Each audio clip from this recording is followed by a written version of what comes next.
India's first organic ice cream ని taste చేయడానికి వచ్చేయండి. Organic creamery by iceberg. Welcome to Suman TV.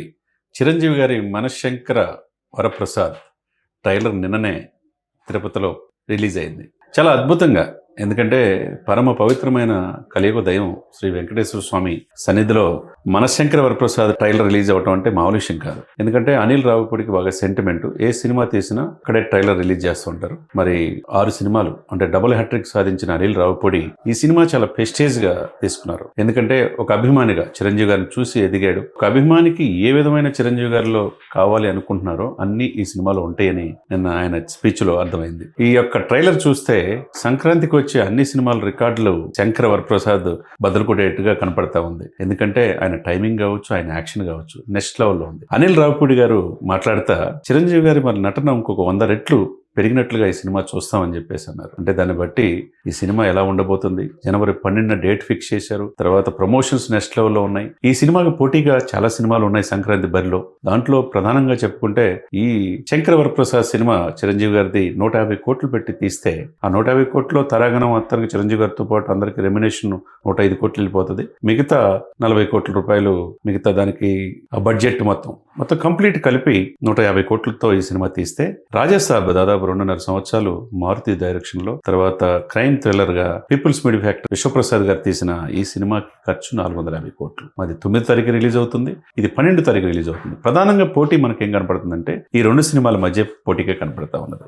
ఎందుకంటే పెద్ద సినిమాలు, అగ్ర నటుడు చిరంజీవి గారు, ప్రభాస్ గారు కూడా మొన్న ఈ ప్రీ రిలీజ్ ఈవెంట్ లో చెప్తా పెద్దవాళ్ళే చిరంజీవి గారు ఆ తర్వాత ఎవరైనా అని చెప్పేసి ఆయన అన్నది చూస్తే అందరూ బాగుండాలి, అందులో మనం ఉండాలని ప్రభాస్ గారు కూడా మాట్లాడటం జరిగింది. ఏదేమైనా కానీ సంక్రాంతికి 70 సంవత్సరాల వయసులో ఆయన చూస్తే, ఆయన స్టెప్పులు చూసినా, ఆయన ఆహ్వాలు చూసినా, టైమింగ్ చూసినా నెక్స్ట్ లెవెల్. ఆయన యాక్షన్ నేటి తరానికి ఇన్స్పిరేషన్ అంటే మరి ఈ రోజు వచ్చింది కాదు. 4.5 దశాబ్దాలుగా ఇండస్ట్రీలో ఆ రోజు ప్రాణం ఖరీదు 1978 నుంచి ఈ రోజు వరకు ఆయన తీసే సినిమా ప్రతి ఒక్కటిది సామాజిక చైతన్యం. ఒక విజేత తీసుకున్నా, ఒక స్వయం కృషి తీసుకున్నా, ఒక స్టాలిన్ తీసుకున్నా, ఒక హిట్లర్ తీసుకున్నా నెక్స్ట్ లెవెల్ సినిమా. సామాజిక స్ఫూర్తి అభిమానులకు కూడా అందించిన ఏకైక వ్యక్తి దేశంలోనే మెగాస్టార్ చిరంజీవి గారు. పద్మవిభూషణుడు అయిన తర్వాత అనేక ఫిల్మ్ఫేర్ అవార్డులు సాధించారు. ఒక బ్లడ్ బ్యాంక్ ద్వారా అనేక కార్యక్రమాలు చేస్తున్నారు. అటువంటి చిరంజీవి గారు ఎప్పుడు చూడని విధంగా తన డ్రెస్ లో కావచ్చు, ఆహబాల్లో కావచ్చు, డాన్సుల్లో కావచ్చు నెక్స్ట్ లెవెల్ అన్నట్టుగా మిగతా యంగ్ హీరోసే అసూయపడేట్టుగా ఉండటం అనేది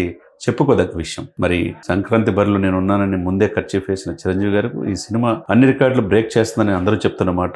ఏదైనా కానీ దీని నిర్మాతలు ఎవరైతే తన కూతురు కొనిదెల సుష్మిత గారు, సాహు గారపాటి వీళ్ళిద్దరు కలిసి సంయుక్తంగా తీస్తున్న ఈ సినిమా మరి సంక్రాంతి ఎన్ని రికార్డులు సృష్టిస్తుందో వేచి చూడాలి. అదే సమయంలో ఈయన ప్రధానమైన పాత్ర ఒక సీరియస్ ఇంటెలిజెన్స్ బ్యూరోలో రా ఏజెంట్గా, తర్వాత డిఫెన్స్ అడ్వైజర్గా మల్టిపుల్ రోల్. అంటే ఆయన దేశ రక్షణకి ఇబ్బంది పెట్టే తీవ్రవాదులను ఎలా ఎదుర్కొంటాడో అదే సమయంలో ఎవరైతే అవినీతి పరులని వాళ్ళని ఉత్తికి పిండి ఆరేసే పనిలో దీంట్లో ఉన్నట్టుగా నేషనల్ అడ్వైజర్, సెక్యూరిటీ కౌన్సిల్ అడ్వైజర్గా, తర్వాత రా ఏజెంట్గా, ఇంటెలిజెన్స్ బ్యూరోలో దేశం కాపాడే పాత్రలో పవర్ఫుల్ ఆఫీసర్గా మనం చూస్తున్నాం. అదే సమయంలో జోవియల్గా తన భార్యాభర్తల మీద వివేదించినప్పుడు భార్య టార్చర్ పట్టలేక వాళ్ళు దానికి కారణమైన అత్తమామలు కూడా వేధిస్తే, వాళ్ళని హెరాస్మెంట్ చేస్తే, వాళ్ళని ఇబ్బంది పెడితే ఎలా ఉంటుందో, టార్చర్ చేస్తే ఎలా ఉంటుందో దీంట్లో చూపించినట్టుగా కనపడుతూ ఉంది. అంటే నయనతార తనకి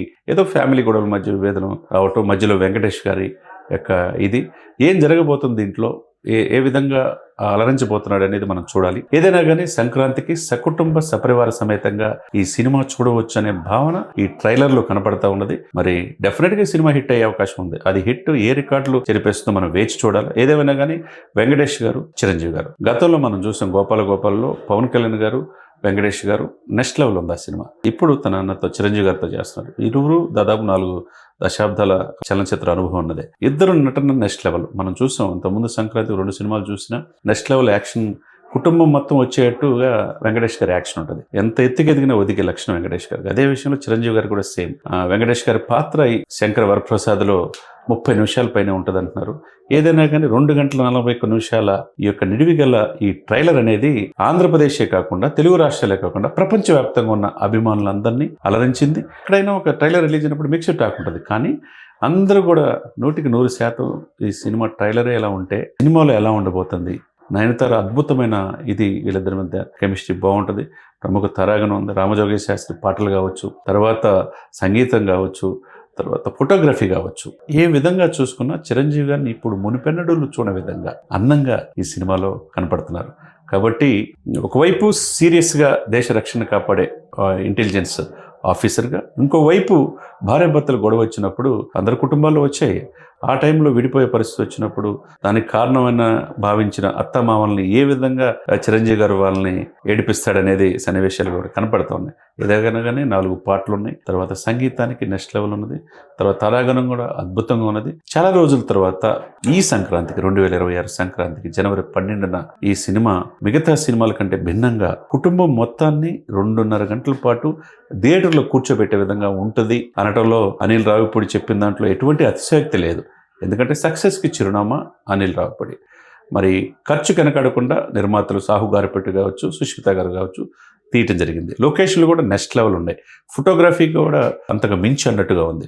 కాబట్టి డెఫినెట్గా ఈ సినిమా చరిత్ర సృష్టిస్తుంది ఈ సంక్రాంతికి అనటంలో ఎటువంటి అతిశయోక్తి లేదు. మరి మెగాస్టార్ చిరంజీవి గారు, పద్మవిభూషణుడైన చిరంజీవి గారు ఎదిగే కొంది ఒదిగే లక్షణం ఆయనలో మెండు. నేటి తరం అందరి హీరోలకి ఆయనే మార్గదర్శి. సినిమా ఇండస్ట్రీ కూడా పెద్ద. మరి ఈ 7 పదుల వయసులో ఆయన రేపు జనవరి 12న ఎలా అలరించబోతున్నాడు, ఎలా, ఎందుకంటే అనిల్ రావిపూడి చెప్పిన మాట మళ్ళీ రిపీట్ చేస్తూ ఉన్నాం సుమన్ టీవీలో. ఇంతకుముందు నటన కంటే 100 రెట్లు ఎక్కువగా చిరంజీవి గారిని చూస్తారు అంటే మరి ఏ విధంగా ఆయన నుంచి నటన రాబట్టాడు అనిల్ రావిపూడి అనేది జనవరి 12 దాకా వేచి చూడాల్సింది.